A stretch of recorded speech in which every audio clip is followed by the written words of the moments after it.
due next Monday. Should be relatively straightforward. Okay, so last time we talked about the Langmuir isotherm as a tool to characterize systems and surfaces, and today we're going to talk about another version of this, because what we assumed last time was that on our surface we had a monolayer.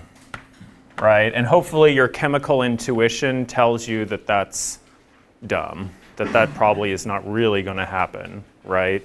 That you're probably going to have piles of this stuff, and some will have more, and some will have less, and some will have none, right? That there will be a variation in how many of these adsorbates are on your surface, right?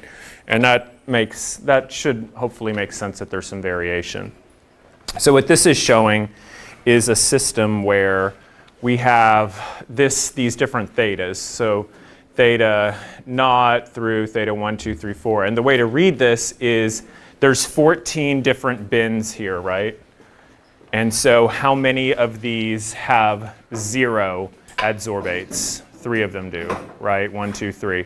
How many of them have 4? How many of them have only 1? So theta sub 1 is 1, 2, 3, 4, right? Then how many theta of 3, how many of them have 3? 1, 2.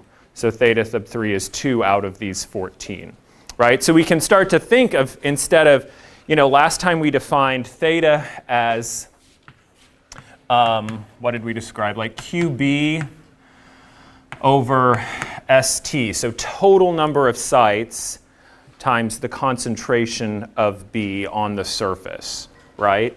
This was for a Langmuirian system. So this one's called BET, and it's named after the people who published the first paper on it, Braunauer, Emmett, and Teller, so BET analysis. And so slightly more complicated. We want to define a few terms here. Let's just stay over here. So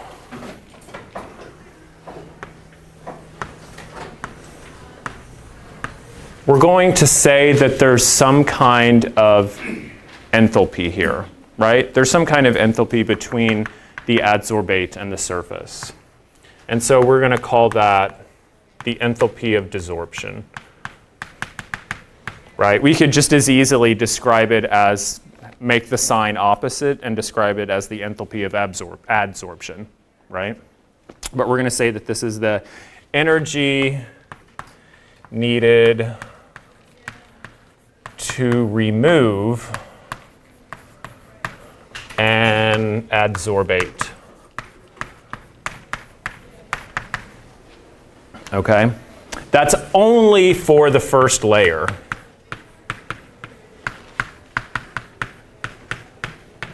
Okay? Only for this one.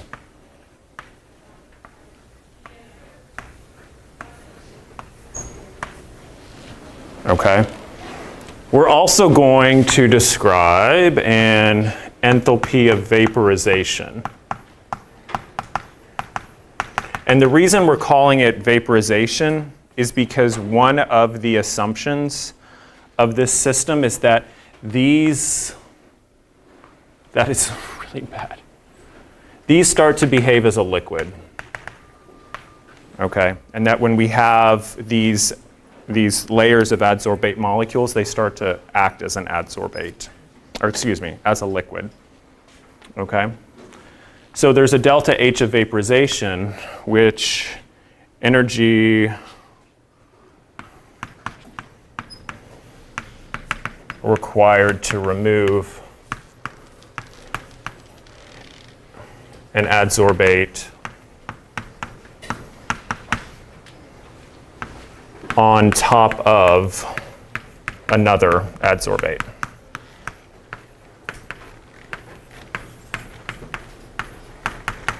Okay.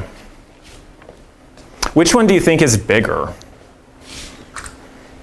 What do you think you could assume about which one of those is more energy? Desorption. Yeah. So this one,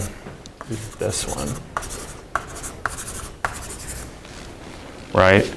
And so what we're saying here is that the force between the surface and a single adsorbate is greater than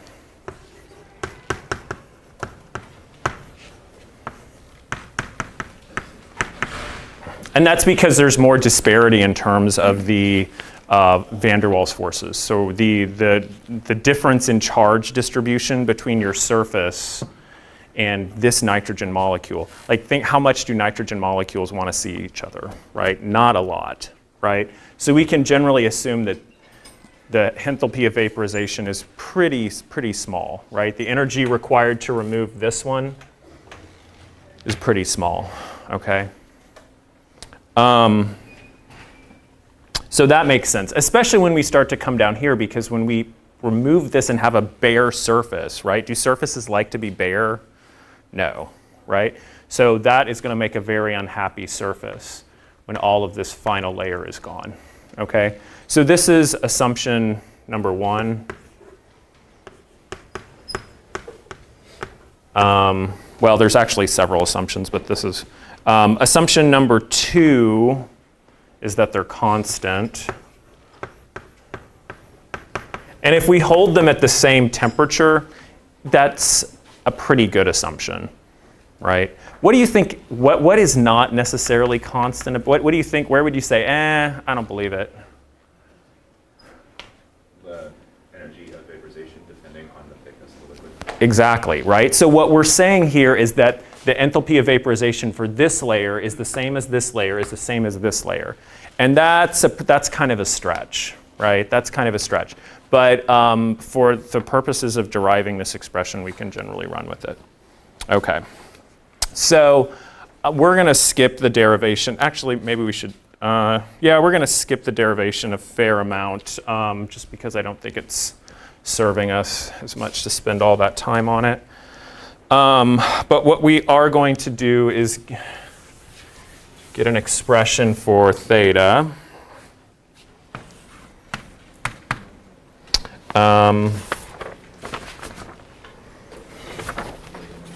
Let's just, yeah, so we did have this, which I think in Andrea Tao's book, they write it as this, right? Where this is max number of sites,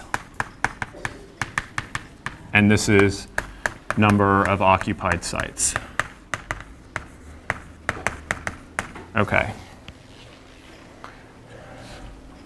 And we said for BET, or excuse me, for Langmuir, it's this. Okay.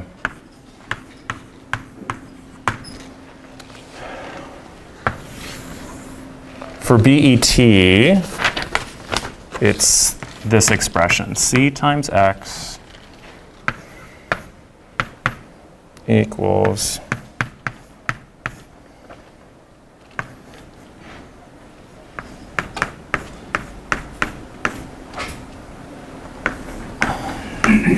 okay, C's and X's everywhere. What did that mean? Because this is new nomenclature. Everybody can see. What's that? This is 1 minus X, the same X that's on top, times the quantity 1 plus C minus 1 times X. 1 plus C. Can you zoom in on this? So this is 1 minus X, a quantity, then a big, let me just write it over here again.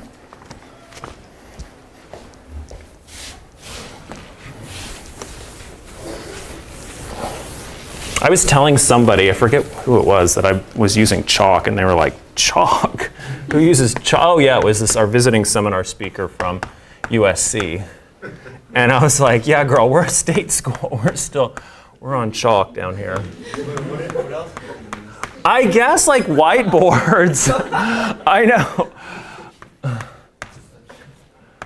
Okay, we can see this now. 1 minus X, 1 plus C minus 1X. Okay. So what is X? X is going to be the partial pressure over the vaporization pressure, okay? Partial pressure, vaporization. Okay, what do we mean by that? Oops, two S's. Equilibrium vapor pressure. Okay, partial pressure over equilibrium vapor pressure.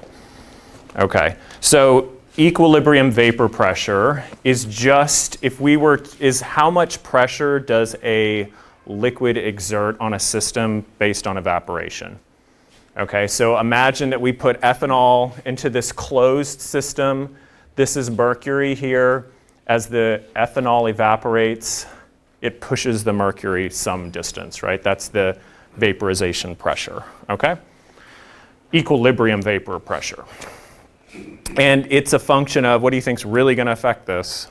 Temperature, right? So if we look at these different solvents, so ether, blah, blah, blah, blah, mercury, as a function of temperature, the equilibrium vapor pressure increases with increasing temperature, and such that for, where's water? For water, this doesn't write. Why isn't, this is set? Normal boiling point. Because the boiling point is defined as the temperature at which the equilibrium vapor pressure is equal to atmospheric pressure, right? This is off. 100 for water? Water's blue, right? Move up the line. That's yellow. Yeah, it's gonna follow the grid. This? Oh. The fourth one. Oh, you're right, it is. Okay. Okay. Yeah, okay, so that makes sense, right? That water boils at 100, and this is atmospheric pressure. Similarly, right, if we changed atmospheric pressure, water's boiling point would also change, right? And that makes sense for like high altitude kind of cooking and whatnot. Okay, so that's equilibrium vapor pressure. What is partial pressure? Partial pressure is what percentage of our gas is our gas of interest, right? So imagine we had some, gas triangle, some gas circle, and some gas square, and we had this mixture, okay? So the total pressure would be this, but there's a partial pressure of, say, nitrogen or argon. So if we think about the air that we're breathing right now, what do you think is the highest partial pressure in our air? Nitrogen. Is nitrogen, right? Yeah. Partial pressure is just directly related to the mole fraction. This is directly related to the mole fraction. Yeah. Yep. Exactly. So then, what we're looking at here then? This term you can kind of, if we were thinking about this for water vapor, if x equals 1. This is what we would call 100% humidity, right? So we would have x. We would have this for our species of interest, right? So if we had, nitrogen, we would want to define this this x for nitrogen. So we can call this x the fractional saturation.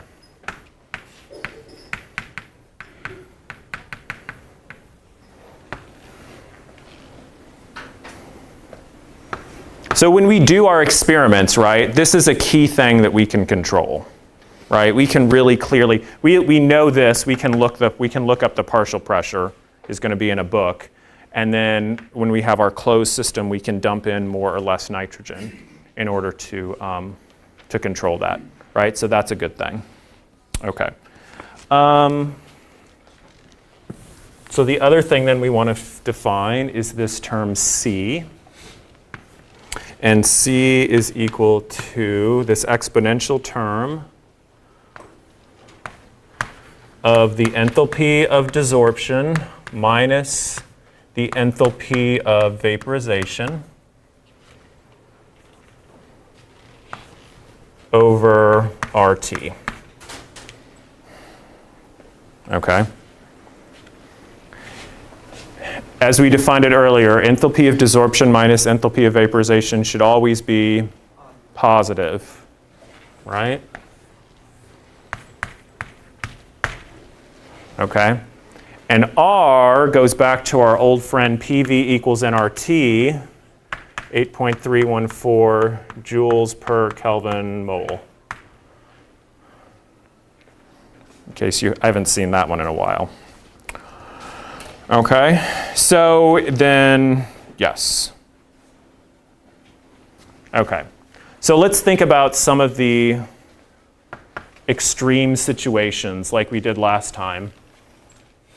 What happens when x is much less than 1? When x is very, very small.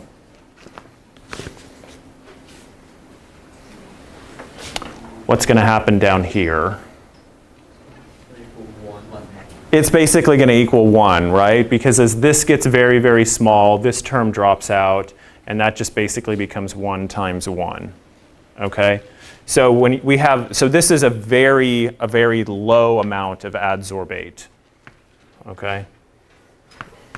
Low concentration. If we want to think about it, concentration, or yeah, I guess low concentration of adsorbate.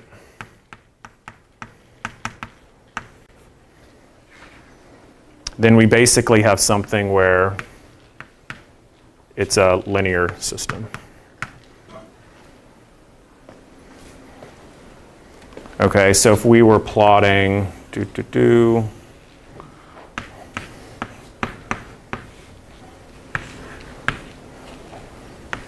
we would be kind of linear to begin with.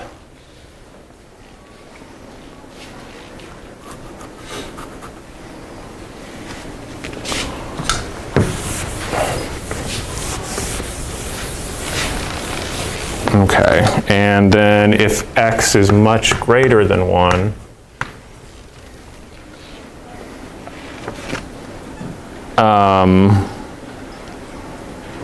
but I mean, so x can never be, x maxes out at 1. So let me rephrase this, right? As x approaches 1, what do we get? Infinity, right? And so we start to get a system that goes up like that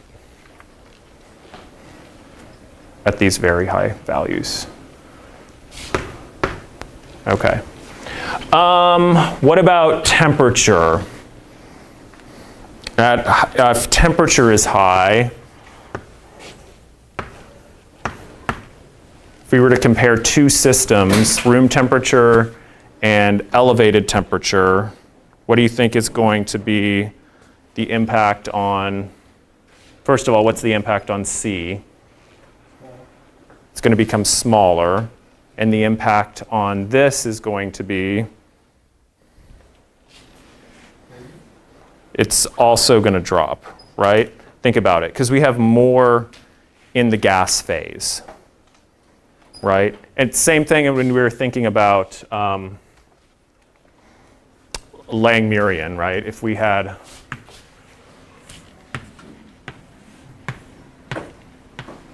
on-off KEQ, God, KEQ. If we put more heat into the system, we're going to push more of it off. Similarly, if we have a low temperature, you can almost think of that as like we're condensating, like we're creating condensate on our surface. When temperature's high, is it linear again?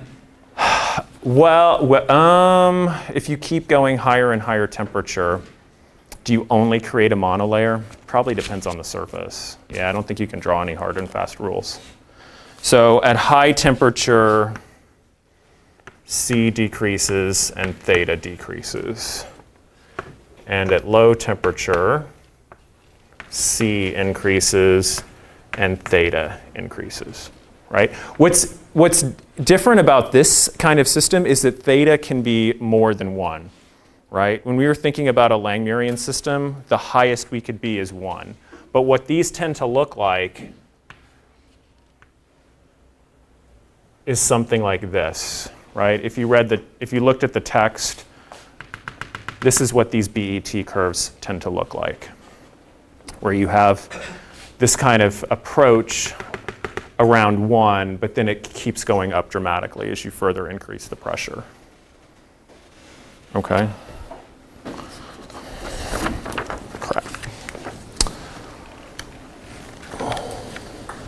Professor? Yeah. Is there supposed to be a little inversion there at the end of the linear region, or is that just artifact? This? Yeah, that's artifact. That's a good use of the word artifact.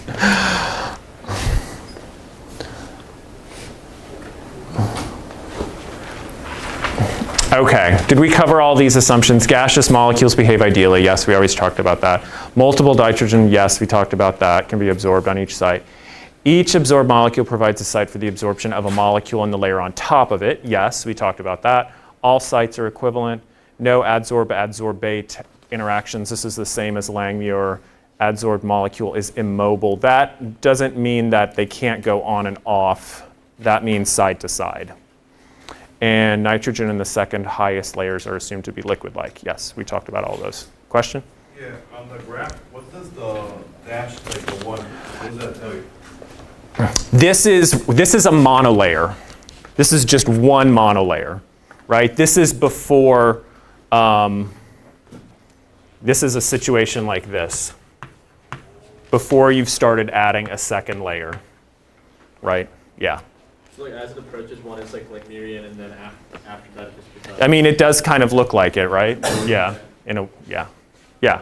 So what's the physical push to sort of level out around 1? The stronger, this being stronger than this, right? You're more, since this is, if you were, instead of thinking about desorption, we were thinking about adsorption, there's more this is more energetically favored to put down a monolayer before you start putting them on top of each other. So then why is it just linear then? Why does it sort of ask? You see, why isn't it linear all the way until 1? That's a good question.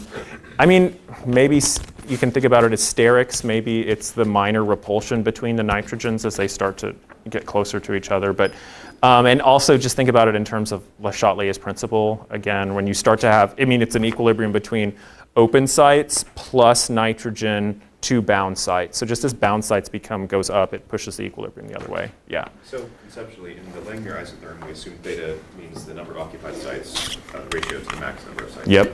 So as we approach, full occupation of this monolayer, we're approaching 1 here.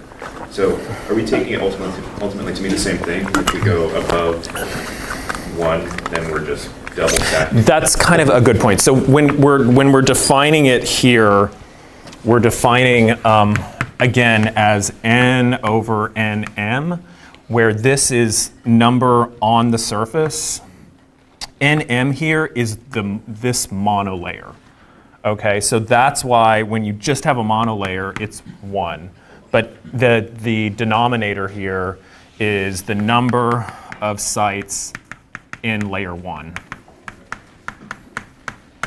Did that answer your question? Conceptually, it refers to the same thing, even in BT. Yes. Yes. Yeah. But in Langmuir, this could not be any bigger than this. We only assume 1. Yes. Yeah. Okay. So we can do some more math and get this then into a linear form. And that may be a good homework question for next year, is to have them derive it. But it looks like this.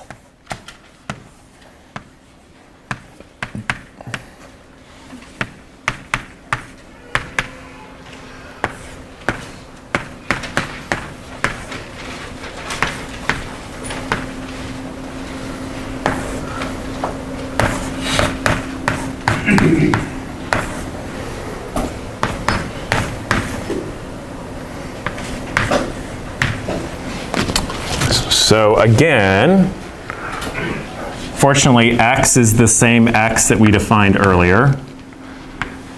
Here's our y-intercept. Here's our slope. And here's our y. Okay. So what's nice about this, and we've defined all of these terms, right? This Nm is the number of sites in one monolayer. N is how many we have altogether. Equilibrium vapor pressure, partial pressure, and C is defined over there. Okay? So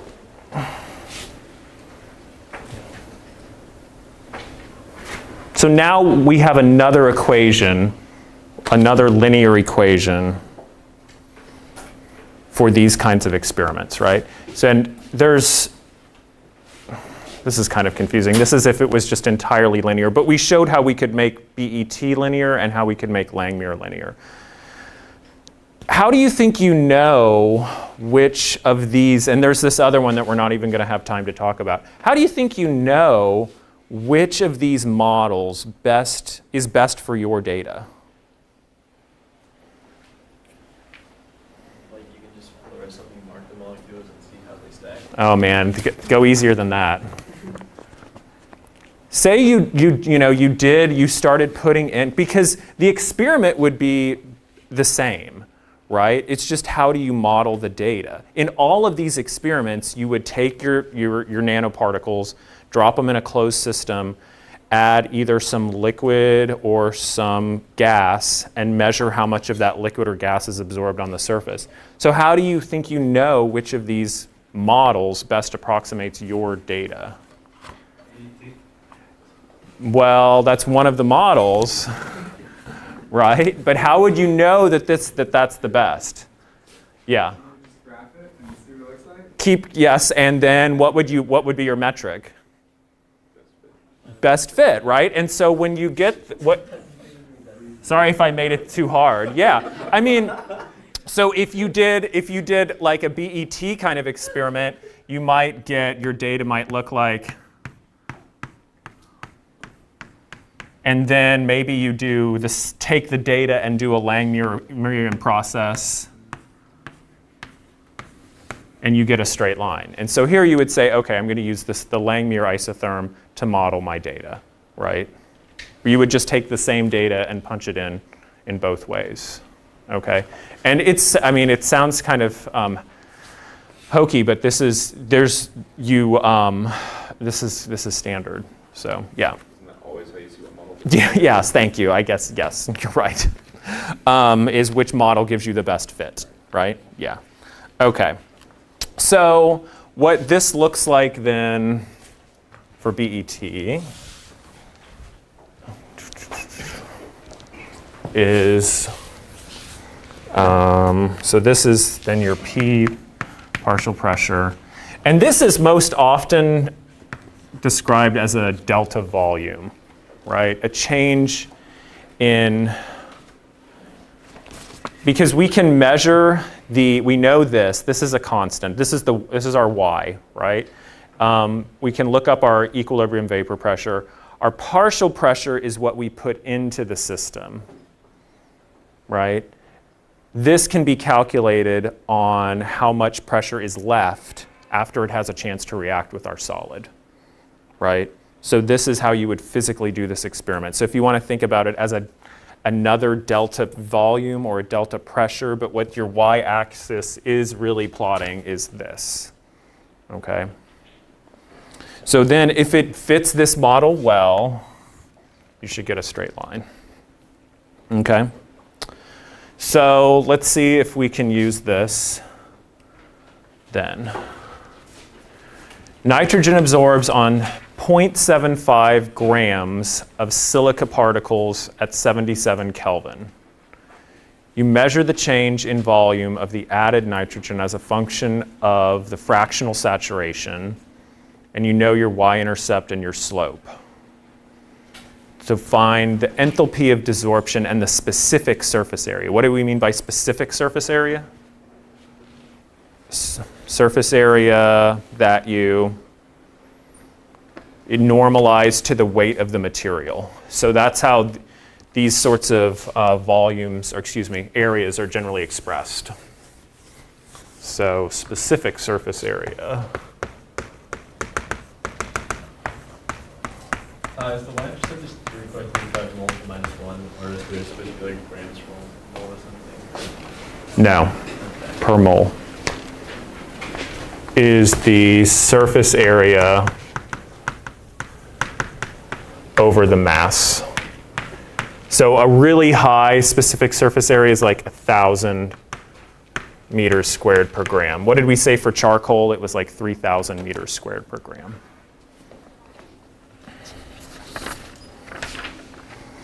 Okay, so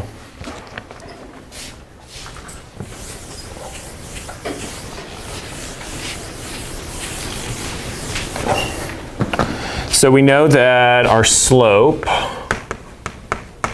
equals 319 per mole, which equals C minus 1 over CNM.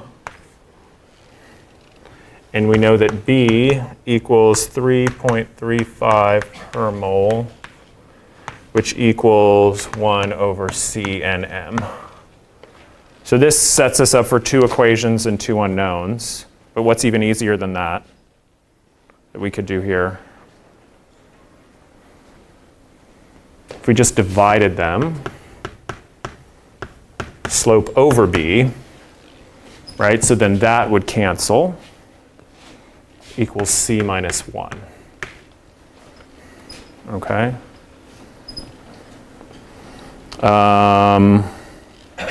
So then therefore C equals slope over B plus 1, which equals 96.2 when you put in the numbers, right? And generally, we can kind of even assume that that 1 is small. So this is a really good trick to start to quickly get some of these terms, is that slope over the y-intercept is equal to that C term. Okay, so what is it asking us? Find the enthalpy of desorption. So then we can plug this into our C equals E to the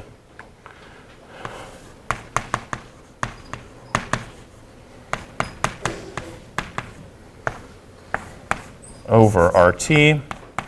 Did it tell us the vapor pressure? Yes, enthalpy of vapor pressure is 5,600 joules per mole.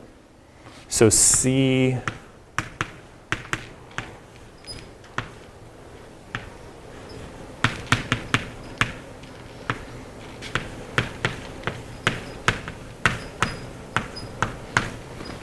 over 77K times 8.314 joules per Kelvin mole.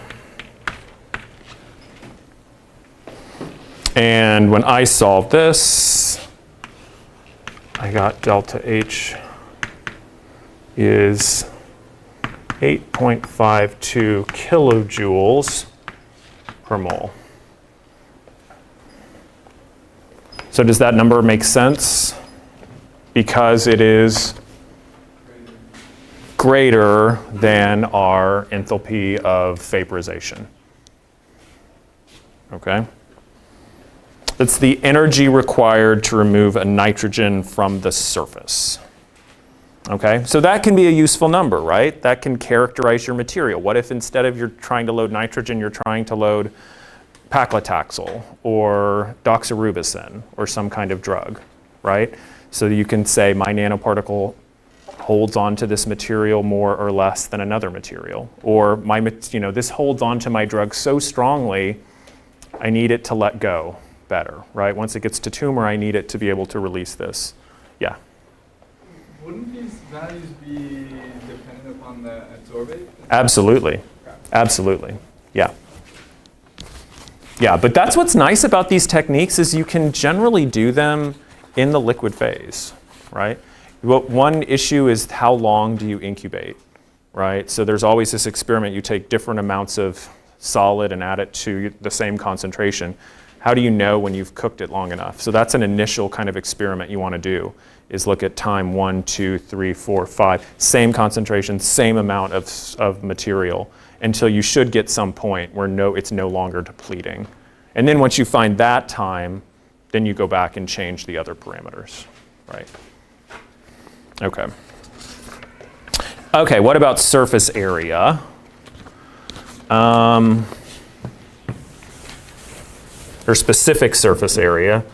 So we know that the area, hopefully this follows, this makes sense, right? The number of sites, which is often, the way this problem was set up, is going to come out in units of moles. Okay. You may get a problem where this is given in sites, right? Same thing. It's just the way that this question was built, where the y-intercept, it's telling you the y-intercept and the slope are per molar unit. So therefore, the value here is going to be in moles. Okay. So we've got to multiply this by Avogadro's number in order to get the total number of sites. And then what do we multiply it by? There's one thing missing. The area of one. Area of one nitrogen, right? And I think the term that's common there is this A sub naught. Area of one adsorbate.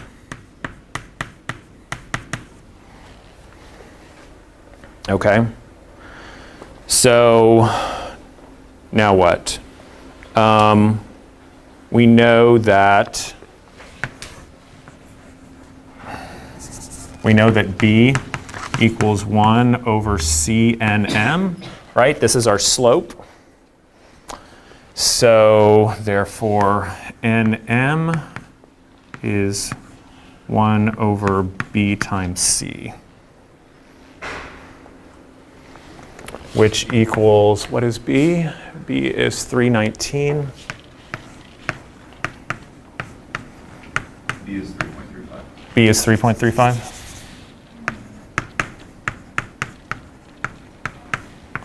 And C, we just calculated to be 96.2, a unitless number. Okay, so therefore this comes out to 0.0031 moles.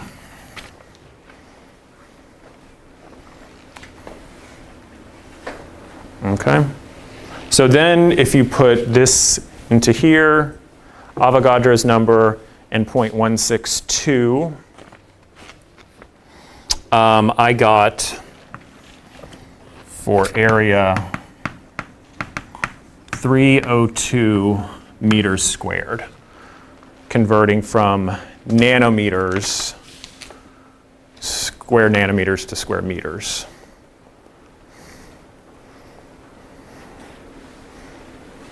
If you want to see it, I'm getting some blank stares. Is that meter squared per mole? No, because you've multiplied it by Avogadro's number. So how does the specific mass of the nanoparticles we have here? That's our final step. That's our area is 302 meters squared. So our specific area is 302 meters squared over 0.75 grams equals 400 meters squared per gram. Okay?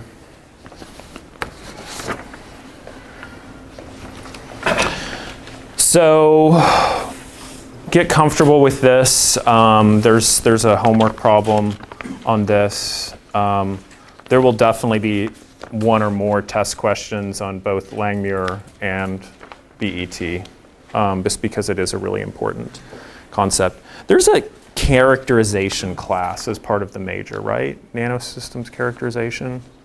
I think it's optional. It's optional. Okay, good. Then I'm really glad we're covering this, because that's the only place I could imagine this being overlapped.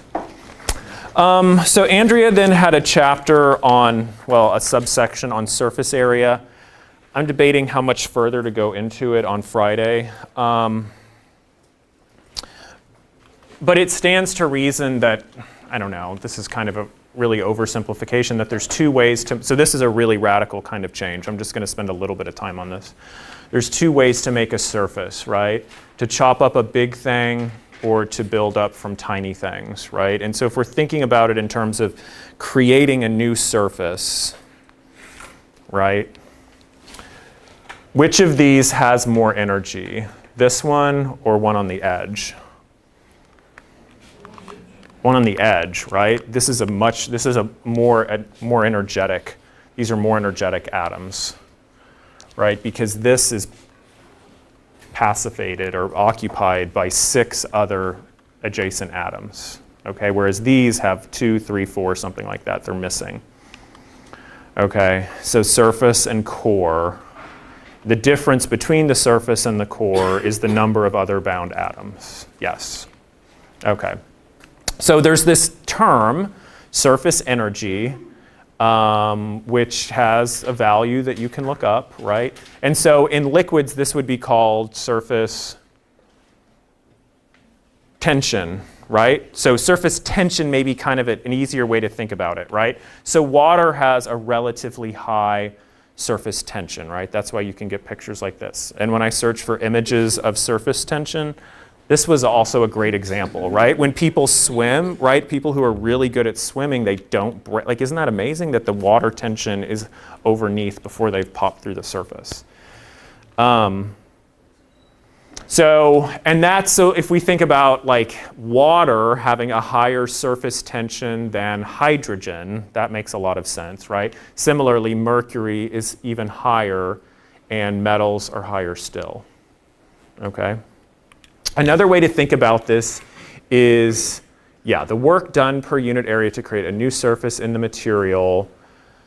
A higher surface energy indicates a stronger drive to form bonds, okay? And that could mean a bond within the surface or a bond to something new, okay? So what was kind of confusing for me is to realize that the surface energy of Teflon, what do you think of like Teflon, very non-reactive? So do you think it's high or low? Did I have it up here? I do.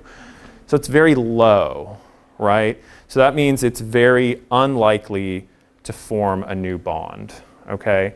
Its surface energy is low, it's chilled out, right? Whereas something like hydrogen or mercury is gonna have a much more likelihood to link to other mercury atoms, right?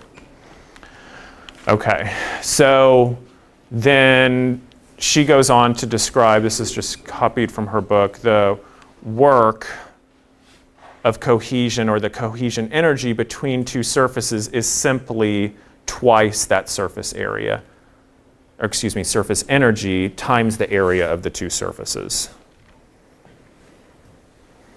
Okay? So as we bring these two surfaces together, there's a surface energy associated with this, a surface energy associated with this. And when we either break them or form them, there's some change in the Gibbs free energy, right? And that is going to be what a unit of energy per area, okay?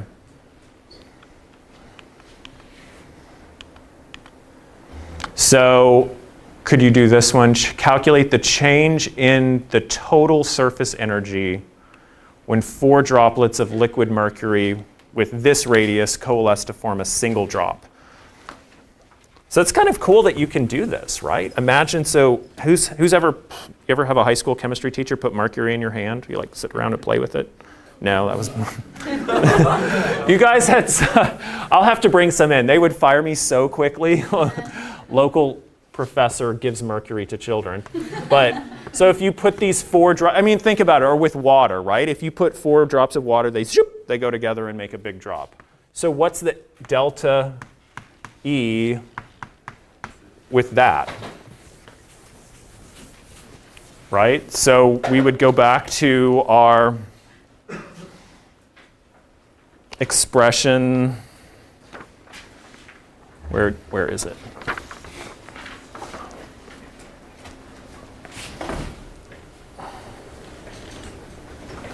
Well, we can kind of just think of it intuitively. I mean, we have this surface energy, which is in joules per meter squared, right? And then we have some surface area. And what we actually have is a delta surface area. Okay? So what you would want to do is multiply this for mercury times 4 pi r final squared minus 4 pi r initial squared times 4. Right? So you're starting with 4 initial and you're ending with 1 big one. Radius final, radius initial. The only tricky thing about this one is how would you calculate that? You know, it tells you it tells you the initial. With radius, 4 droplets with radius, yeah, so Ri nanometers. So how would you know the radius of the final? Right? You just assume conservation of volume, right? So if you want to test yourself on this, I got negative 1.42 times 10 to the negative 10th millijoules. And that makes sense that it's a negative value, right? It's energetically favored because we're going from 4 big ones to 4 small ones to 1 big one. Okay? Any questions on that? This feels better than density of state stuff, doesn't it? To me, it does. Yeah. I'm kind of confused how to get RF. Okay. So here you would calculate, you would just plug this in and then multiply by 4. And then this would give you, you can solve this. So that gives you x. Then you take that and equals.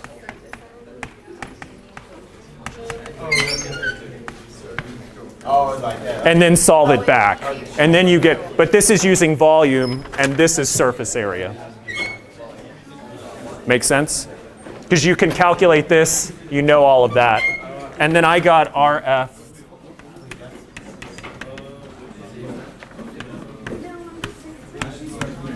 $198 nanometers. So the portion that you mentioned, the 4 pi r squared times 4, is that volume? Surface area.